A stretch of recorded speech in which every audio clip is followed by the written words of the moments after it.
Hello everyone, thank you for joining me today.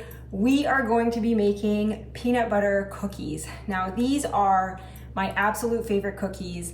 I have them in the fridge almost always. I have made this recipe time and time again, but I can't say that I've ever really taken the time to truly measure it out. So we are going to measure it out together and make them together.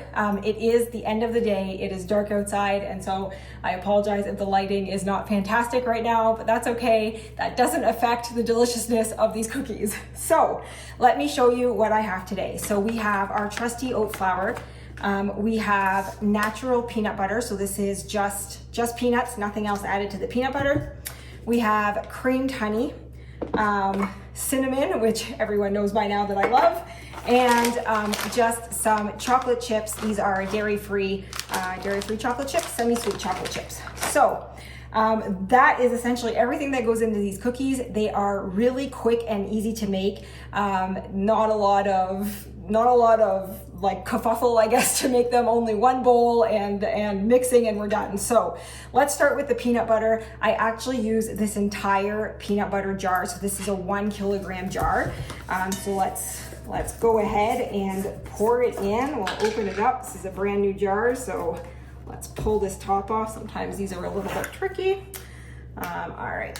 So I have some big spoons here to mix, obviously, and to pour this peanut butter out, but here we go. Let's get it all in the bowl.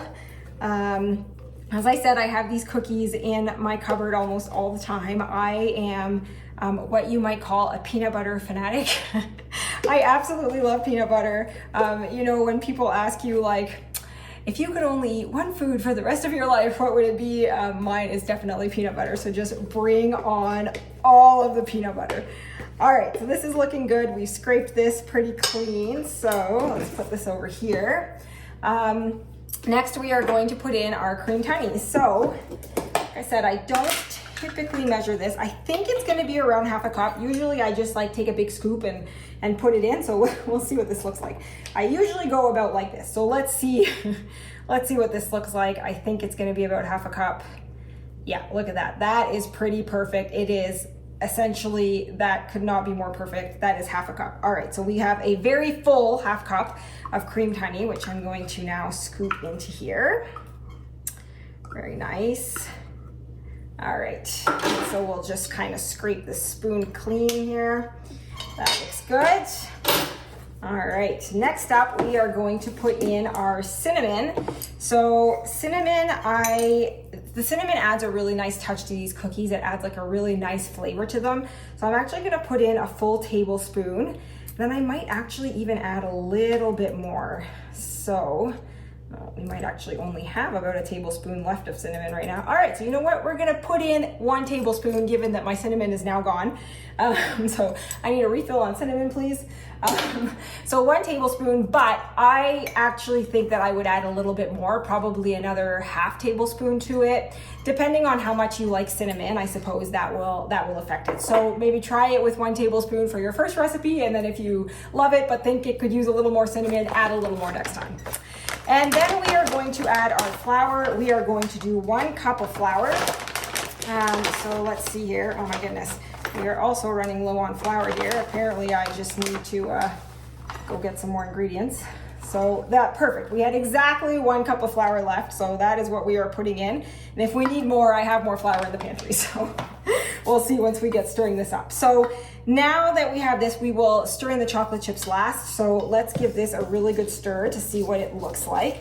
So you want the batter to be fairly thick, like a nice thickened cookie. We're definitely gonna need a little bit more flour. So let's just stir this up a little bit. The creamed honey takes a little bit to like work in and really get it mixed in with everything. So right now it's actually a pretty nice thick batter, but it could use just a little bit more flour, I think.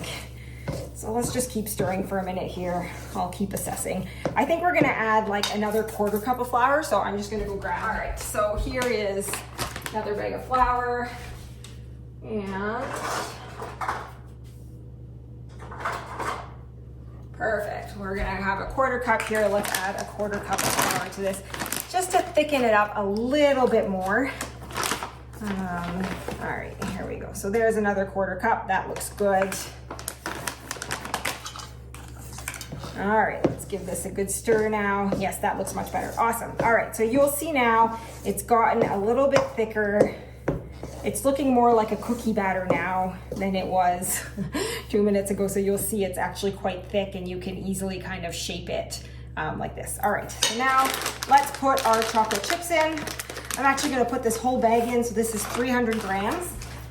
I am going to need scissors to open it, so let's cut this bag open, pour them in there, then we will give them a really good mix. We'll just mix them right in there, and there we go. So these are definitely, we have a runaway chocolate chip. These are definitely more of like an indulgence. They are, like I said, they're quite rich. And sweet. The chocolate chips definitely add quite a lot of sweetness to them. If you want to make them without the chocolate chips, they make great cookies that way too.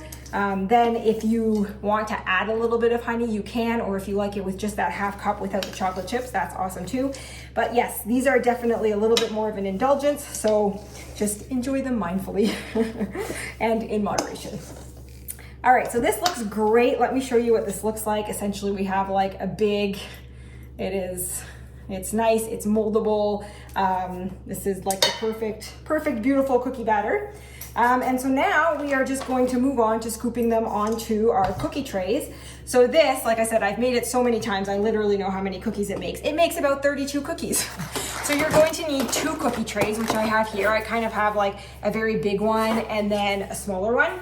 I'll scoop them onto the smaller one with you first, so we can do it together, and then I'll do the big one separately. So that you don't have to watch me scoop for 10 minutes here. It doesn't actually take 10 minutes, but all right, so we have, here it is, our little cookie scooper, which I love. So these, you can scoop with a spoon. I like scooping with these because it makes it very uniform. Everything is always the same size. So essentially I just put it in and then put it down, and it just makes a nice little cookie ball. So let's scoop a few of these on here like this, and then once you are done scooping them, basically, let me move this out of the way here. Once you're done scooping them onto your tray, basically all you are going to do is press them down. So you're gonna flatten them a little bit like this and shape them like a cookie. So it's just a little bit of a flatten and a little bit of a shape, and then that's it. And then you're going to pop them into your oven at 350 degrees Fahrenheit. No need to preheat, I never preheat. And I just pop them in for 11 minutes. Now, like I said, I have made these so many times that I know that in my oven, it is exactly 11 minutes and they are perfect. Your oven might take a little more, a little less. So maybe start checking them around the 8-minute mark. You'll know they're ready when the edges start browning a little bit and the bottom is more brown. So you'll see it first around the edges. As soon as those edges start browning, they're done. They're going to look a little bit, they're going to be soft when you're looking at them in the oven. You're going to be like, oh, maybe these are not done because they're very soft. But once they cool, they take shape, I guess. They get a little bit harder, and then they're not falling apart anymore. So I will finish scooping these and then put them in the oven, and then I will come back in 11 minutes when they're ready to show you the finished product. Thanks. All right, so welcome back.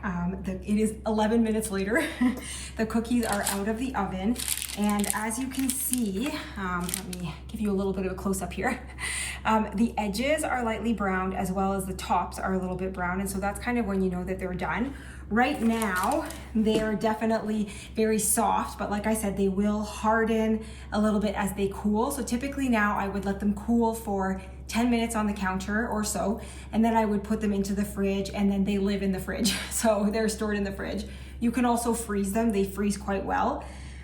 This recipe did make 32 cookies, and so that's a lot of cookies for some. And so if you want to half the recipe, that's great. If you want to do the full recipe, like I said, and freeze some, that works as well. And then yeah, just store them in the fridge. I love my cookies cold. Some people like them warm. So if you want to enjoy a warm cookie, maybe let it sit for, like I said, about 10 minutes and then dive into the cookie so that it doesn't burn the roof of your mouth. But otherwise, yes, enjoy the cookies. Thank you for making these with me, and I can't wait to bake with you again.